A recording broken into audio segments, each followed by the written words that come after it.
Hey guys, what's up? My name is Chaotic and welcome back to another Grand Theft Auto 5 video here on my channel. Now a few weeks ago, the cost of buying everything in GTA Online was calculated, the cost of buying all the cars, the vehicles, all the properties and businesses, all the clothing items, the accessories and so on. But in case you guys watched the video which I made on this, the total cost is $1,229,276,270. Now, of course, it's not quite possible to own everything. You're limited to how many properties you can own. You can own up to 6 apartments or garages, only one CEO office with 3 garages, which, if filled with cars, allows you to store up to a maximum of 120, and so on. I'm sure you guys get the idea, but the cost of buying everything is the best part of $1 million in game. But if you were to buy everything using real life money through buying shark cards, it would cost you $15,366, which to say the least is a lot of money. The most expensive shark card that you can get, the Megalodon shark card, priced at $100, only gives you $8 million in game. But to put this figure into perspective in the terms of making the money legitimately in game, playing the average adversary mode with double money and RP enabled and winning every game earns you around about $500,000 every hour. And the same applies with the import and export business once set up. Just you on your own, you can earn roughly $500,000 per hour without any assistance from friends. But doing either of these non-stop would take you approximately 2,458 hours or 102 days non-stop to make the amount of money in-game you'd need to buy everything. And that's literally playing the game non-stop, no breaks, no pauses, everything going your way without any issues or losses, and not spending any money on the way. Now sure, it's not needed to own everything in game, nor is it even possible, but with most money methods requiring a few $1 million of investment first, and hours of repetitive grinding doing the same activities over and over and over again just to make money, it's of no surprise that some players are looking to alternative ways of getting money in game. For starters, there is a huge community for money glitches. There has been ever since GTA 5 was first released, and over the years there have been hundreds, maybe even thousands of money glitches in game. But even these are limited and nowadays require a fair bit of work and investing, and realistically you can only make a few $1 million before they're patched. And then of course earlier this year, before Rockstar removed the character transfer feature, lots of players were sourcing modded accounts from Xbox 360 and PlayStation 3 and then linking them to their Xbox One, the PlayStation 4 and PC accounts, and then transferring the characters across, which transferred money, rank, cars, and so on. But like I said, the feature unfortunately was removed earlier this year in March. But I know for a fact that loads of players prepared for this, readying hundreds of accounts on all platforms, transferring accounts across for after the removal of this feature, so they could then sell the accounts afterwards.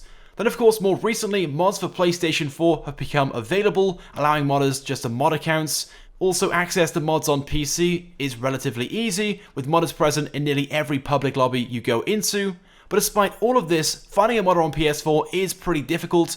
Modders can no longer drop money on PC either. If players try and pick up modded money dropped on the floor, it will just kick them back into story mode, and it's not even possible to mod on an Xbox One as of yet.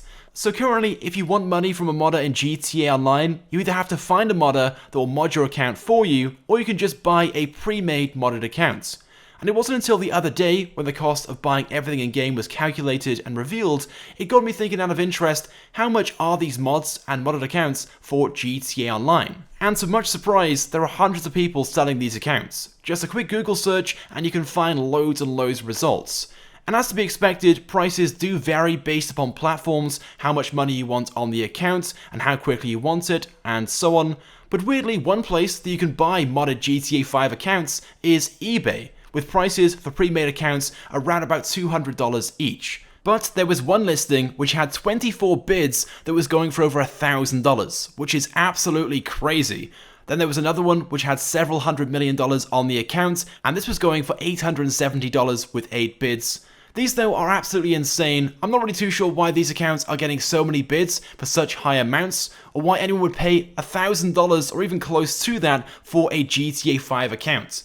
Now don't get me wrong, stuff in-game is expensive, but paying $1,000 of real-life money just to get an account for a game that could easily be banned or suspended, resulting in everything being lost or just wiped, is crazy to think about. But there are also several websites that specialize in modded accounts too, with prices per account ranging between $100 and $300, again depending on which platform they're for, the amount of money on them, additional items and stuff like that. But even so, it's still crazy to think that people are charging these prices and they're actually selling accounts as well. For example, on one website, a seller had 9 feedback from accounts he had sold at a price of $225 each. And that doesn't include the sales he received that didn't leave feedback. Now there's also the option of just having your account modded, which is a little cheaper than buying a pre-made account, but this is definitely something I would never suggest doing, no matter how desperate you are for cash in-game or how cheap it is.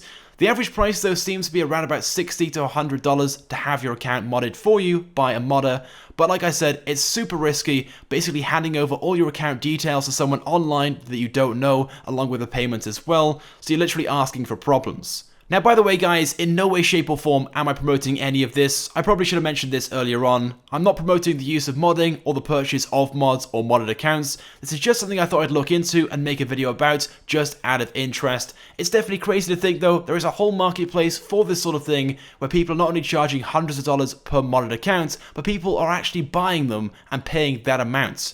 It's worth noting, though, technically all of this violates Rockstar's terms of service, and Rockstar very easily could not only just delete the accounts, but also sue the people who are selling them. But even so, after seeing all of this, I'm definitely very tempted to try and sell some of these myself, as I'm sure you guys are as well. But the point being, these accounts are not just out there, they're being sold for hundreds if not thousands of dollars each, and they come preloaded with hundreds of millions if not billions of dollars in game. Now if any of you guys are interested in taking a look at any of this just for research purposes, not actually buying, just taking a look at the prices, then of course you guys can do so. Either just Google GTA 5 modded accounts and you'll find hundreds of websites. I'll also try and link a few in the description as well, some of the examples I showed off in this video.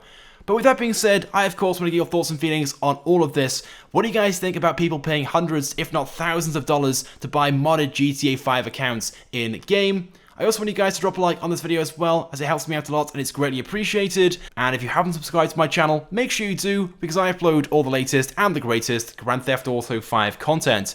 So as always guys, thank you very much for watching, and I will see you guys next time.